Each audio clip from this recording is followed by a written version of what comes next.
हरियाणा विधानसभा में राज्यसभा चुनाव पर हंगामा। हुड्डा बोले मंत्री डांस करने लग जाते हैं। बेदी ने कहा रिकॉर्डिंग निकलवाओ, मैं सॉरी बुलवाऊंगा। हरियाणा विधानसभा के बजट सत्र का 12वां दिन राज्यसभा चुनाव पर जमकर हंगामा हुआ। नेता प्रतिपक्ष भूपेंद्र सिंह हुड्डा ने कहा कि सरकार के मंत्री डांस करने लग जाते हैं, ये क्या तरीका है। इस पर कैबिनेट मंत्री कृष्ण बेदी ने कहा कि आप रिकॉर्डिंग निकलवा दो, यदि मैंने डांस किया हो तो मैं हाउस में सॉरी बुलवाऊंगा, फिर छोड़ूंगा नहीं। लंच के बाद फिर कांग्रेस विधायकों ने राज्यसभा चुनाव को लेकर हंगामा किया। इस पर स्पीकर हरविंद्र कल्याण ने 8 कांग्रेस विधायकों को नेम किया, जिसके बाद कांग्रेस विधायकों ने सदन से वॉकआउट कर दिया।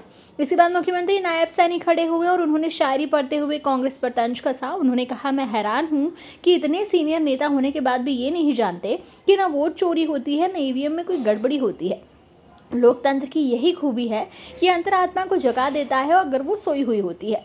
प्रश्नकाल के बाद कांग्रेस विधायक रघुवीर कादियान ने कहा कि जिस तरह से राज्यसभा चुनाव में क्रॉस वोटिंग के आरोप लगे हैं, उससे गरिमा घटी है। ये हालत ऐसे क्यों पैदा हुए? हमारे सदस्य 37 हैं, भाजपा के 48 है। इस नंबर गेम में 31 वोट आने चाहिए, फिर तीसरे मेंबर की जरूरत क्यों पड़ी? ये प्रजातंत्र का गला घोटने की बात है। इस पर स्पीकर हरविंद्र कल्याण ने कहा कि सदन में इस विषय की जरूरत क्या है।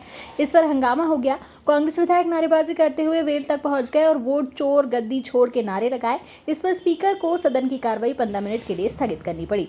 नूंह से कांग्रेसी विधायक आफ्ताब अहमद ने साइबर क्राइम का मुद्दा उठाया। उन्होंने कहा कि सरकार बता रही है कि अपराध में कमी आई है, लेकिन इससे निपटने के लिए और भी काम होने चाहिए। उन्होंने फरीदाबाद और गुरुग्राम में साइबर क्राइम कमिश्नरेट बनाने की मांग की। मुख्यमंत्री नायब सैनी ने इसका जवाब देते हुए कहा कि साइबर क्राइम विभाग हमारी सरकार ने बनाया है, कांग्रेस के समय में तो ये था ही नहीं। इस पर कांग्रेस के सदस्यों ने हंगामा शुरू कर दिया। मुख्यमंत्री सैनी ने कहा कि अब आपने आरोप लगाए हैं तो इसका जवाब देना ही होगा। हमारी सरकार इस पर लगातार काम कर रही है।